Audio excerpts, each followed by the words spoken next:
Good morning, everybody.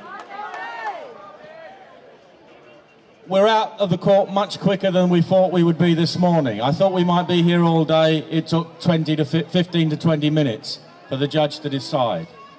Now, I'm one of these people that still has faith in the English justice system, and I believe that's been borne out this morning. When Tommy was originally jailed for contempt of court, and I think it took a few hours for that to happen back in Leeds, I went on the radio with Nick Ferrari, who tried to pull me to pieces and tell me I didn't know what I was talking about because he was a journalist and knew all about contempt of court. And I said, I don't believe that the proper procedures of the law were followed, that he didn't get a proper hearing, that the evidence wasn't heard, and that if it had, it might have had a different outcome. All I said was that the law should properly be followed. And what has the judge said this morning? Tommy was released already on bail so that it could be looked at by the Old Bailey.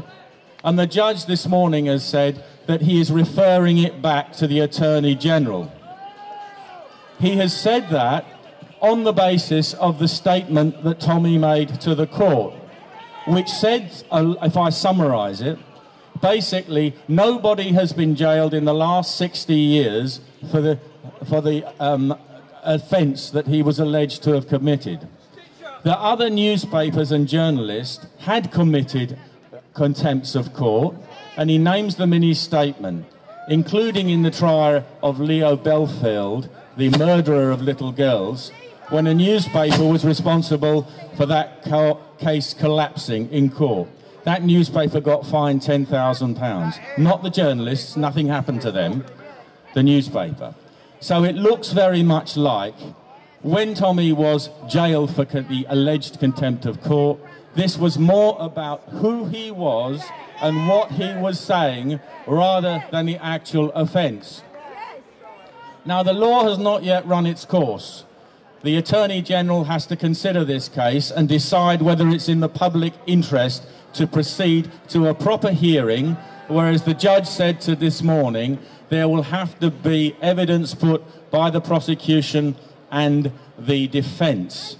Now, I cannot second guess what the Attorney General is going to say, but I think that he might be well advised to look at it and say, if an offence was committed, then Tommy spent long enough in jail, long enough in solitary confinement, has suffered enough.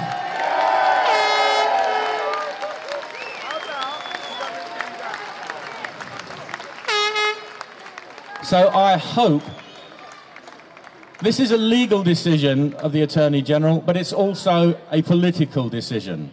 And I will hope that he will decide not to put anybody through any more expense, any more trouble, any more aggravation, any more nerve-wracking waiting, but decide to drop the whole thing. Then Tommy can get on with his job of exposing what's going on in this country.